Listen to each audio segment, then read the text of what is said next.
খবর আসবে, আল্লাহ পাক রব্বুল আলামিন আপনাকে সুসংবাদ দান করবেন। আমরা অনেক আমল করি, কিছু কিছু আমল যদি আমরা করতে পারি তাহলে অবশ্যই আল্লাহর পক্ষ থেকে সুসংবাদ আসবে, সুখবর আসবে, বিপদ থেকে আল্লাহ হেফাজত করবেন। নাম্বার ওয়ান, এক নাম্বার হচ্ছে ডোনেশন করা, দান করা। আমরা অনেকে দান করতে চাই না, কৃপণতা করি। যাদের কাছে টাকা পয়সা আছে দান করতে চাই না। আপনার যখন ইনকাম সোর্স ভালো, আপনি তখন 10,000 টাকা দান করতে পারছেন। যখন ইনকাম সোর্স ভালো না, তখন কি 10 টাকাও দান করতে পারবেন না? আপনি আল্লাহর জন্য খরচ করেন। আল্লাহ পাক রব্বুল আলামিন পবিত্র কুরআনুল কারীমের ভিতরে নিজে বলে দিয়েছেন। 4 নম্বর পারা 6 নম্বর পৃষ্ঠার 1 নম্বর লাইন, সূরা আল ইমরানের 132-33 নম্বর আয়াতগুলোতে আল্লাহ পাক রব্বুল আলামিন মুত্তাকিদের কিছু বৈশিষ্ট্য বলেছেন। তার ভিতরে 1 নম্বর বৈশিষ্ট্য বলেছেন, আল্লাযীনা ইউনফিকুনা ফিস সাররাই ওয়াদ দাররা, যারা সুখে দুঃখে আল্লাহর জন্য খরচ করে। সুতরাং আপনি যখন পারেন সুখে দুঃখে আল্লাহর জন্য যতটুকু পারেন দান করবেন। দান করলে আল্লাহ বিপদ থেকে হেফাজত করেন। নবীজি সাল্লাল্লাহু আলাইহি সাল্লাম জানিয়ে দিয়েছেন, আস-সাদাকাতু তাদুররুল বালা, donation protect from all accident. দান বিপদ আপদ থেকে দান বিপদ আপদ থেকে হেফাজত করে। এবং শুধু তাই নয়, যদি কোনো বান্দার উপরে আল্লাহ তাআলা রাগান্বিত হয়ে যান, আস-সাদাকাতু তুতফিউ গাদাবার রব্বি ওয়া তাদফাউ মিতাতাস সু, ওই বান্দা যদি আল্লাহর জন্য ডোনেশন করে, আল্লাহ পাক রব্বুল আলামিন সাথে সাথে ওই বান্দার প্রতি খুশি হয়ে যান, সন্তুষ্ট হয়ে যান।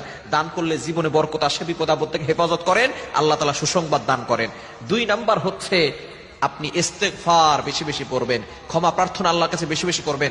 আপনি হাঁটতেছেন চলছেন, বলবেন আস্তাগফিরুল্লাহ আস্তাগফিরুল্লাহ। এবং একটু বড় যদি পড়তে চান, আস্তাগফিরুল্লাহ রাব্বি মিন কুল্লি যামবি ওয়া আতুবু ইলাইহি লা হাওলা ওয়ালা কুওয়াতা ইল্লা বিল্লাহিল আলিয়্যিল আযীম, এটাও পড়তে পারেন। যদি কষ্ট হয় তাহলে শুধু আস্তাগফিরুল্লাহ আস্তাগফিরুল্লাহ আস্তাগফিরুল্লাহ এটা বেশি বেশি পড়বেন, কারণ ইস্তেগফারের অনেক ফজিলত রয়েছে। আল্লাহ নিজে বলে দিয়েছেন 29 নম্বর পারার 12 নম্বর পৃষ্ঠার 10, 11, 12 নম্বর লাইনগুলোতে, সূরাতুন নূহের 9, 10, 11, 12 নম্বর লাইনগুলোতে, আয়াতগুলোতে আল্লাহ পাক রব্বুল আলামিন জানিয়ে দিয়েছেন, ফাকুল তুস্তাগফিরু রাব্বাকুম ইন্নাহু কানা গফফারা ইউরসিলিস সামাআ আলাইকুম মিদরারা ওয়া ইউমদিদুকুম বিআমওয়াল ওয়া বানিনা ওয়া ইয়াজআল লাকুম জান্নাতিন ওয়া ইয়াজআল লাকুম আনহারা। যারা ইস্তেগফার করবে আল্লাহ পাক রব্বুল আলামিন তাদের গুনাহ ক্ষমা করে দিবেন। সন্তান হচ্ছে না, সন্তানের ব্যবস্থা করবেন। সম্পদ নাই, সম্পদ দিয়ে দিবেন।